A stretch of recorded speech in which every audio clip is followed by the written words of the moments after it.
for quite some time. I've been interviewed by CFM, and I've been actually selling EWC. I've been selling Center of Entrepreneurship, so that people can actually know about the space. You understand? So that like we can actually how can I put this?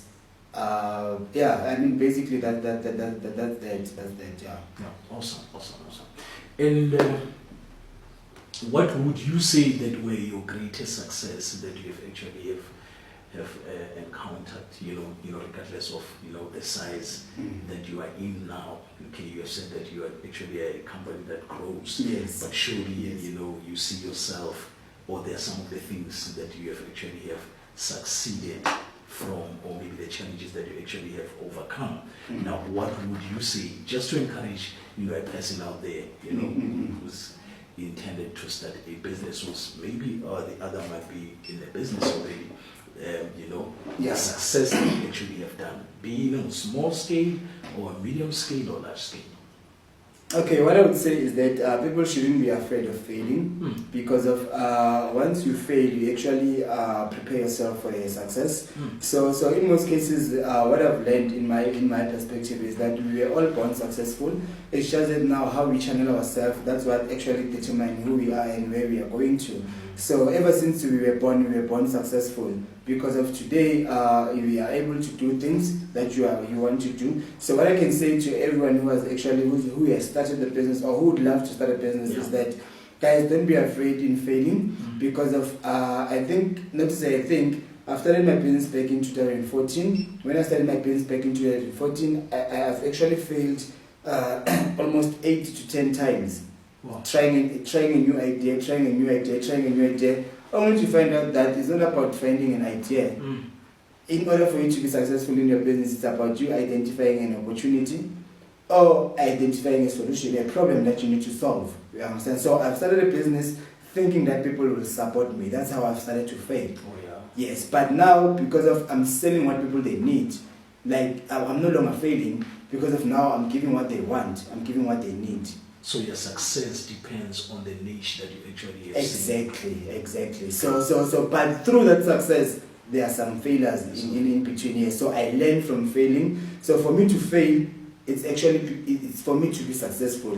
Because of if each and everything that I do, it becomes a success. To me, it becomes a challenge because of now there are things that I would know that I have missed out behind, but I didn't learn from them. But if I make mistakes and I make such things, then at least I can be able to learn from them. Okay. I also wanted to ask you if you are a risk taker, but I think it's evident, based on what you just alluded right now, that you've tried so many things, you failed about 8 times.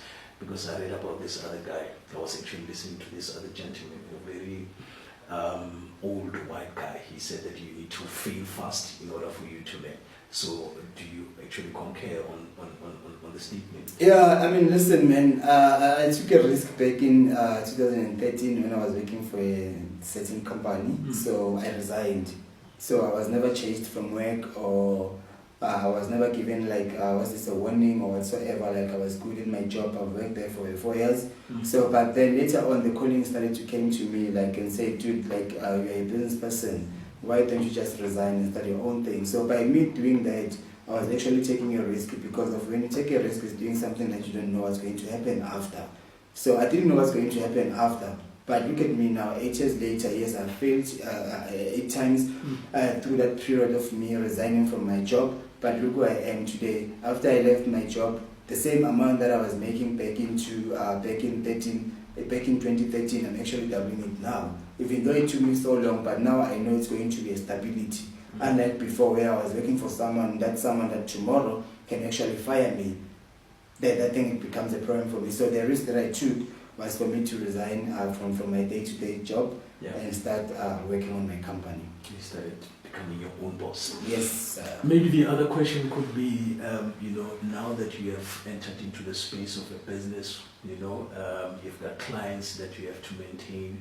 And the question could be then, now how do you maintain, a relationship with your potential clients?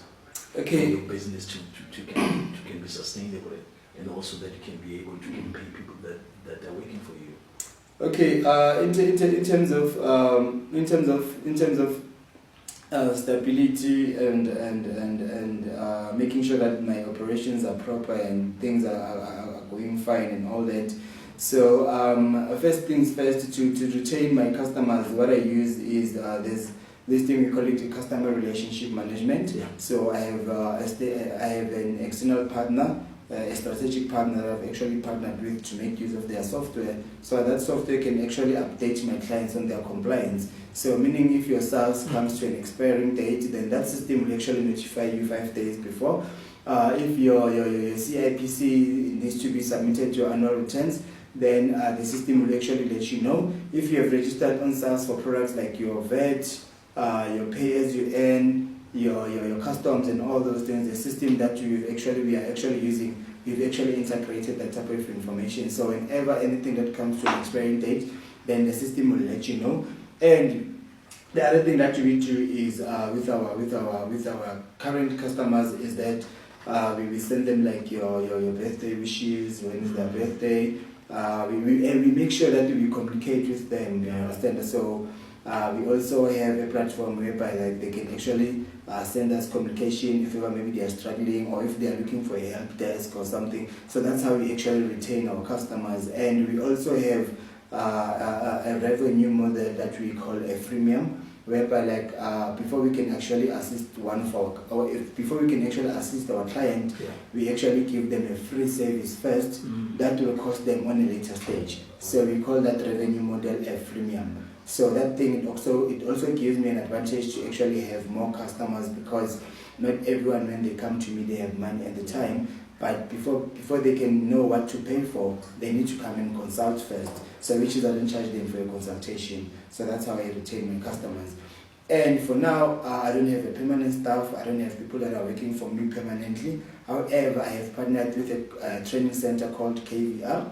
So that training center, to me, it's a strategic partner. So they provide me with 3 interns per annum. So each and every year they give me 3 interns for me to work with them, so that I can be able to run my company.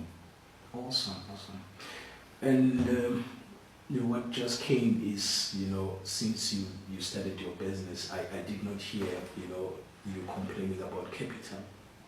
What was the secret that you actually, that you tapped into, that you would like to share with us? I actually have a different definition of a capital. So most of the people, they define capital as you having money to start a business. So to me, I define a capital as you having a brain in your hands. Because if you don't have a brain in your hands, you won't be able to attract money. So for me, my capital was my brain in my hands. So whatever that I'm thinking of, it actually attracts money. So whatever solution that I'm thinking of, it actually attracts money. So I don't necessarily need I don't necessarily need a funding. I would rather save up from what I'm actually charging for my clients, so that money, when I saved up, it can actually assist my business to grow. Because what I've realized is that when I started back in 2014, I started my business with 0 amount.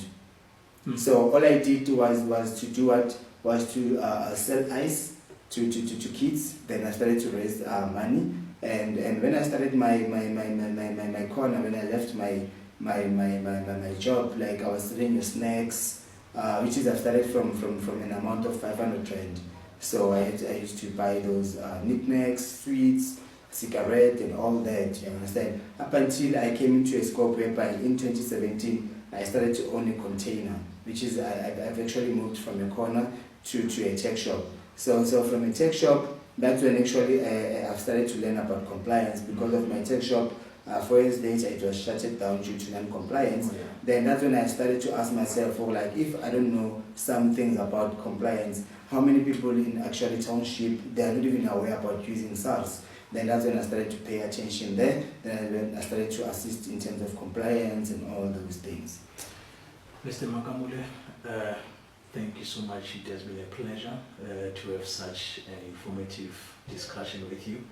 I hope that, ladies and gentlemen, that you actually have some of the most important things that you can actually use to can actually start your own business as well. Because now, if Mr. Makamole started it from 0, you can also start, because you did not say a word about that he had a problem with capital. So from me, Mr.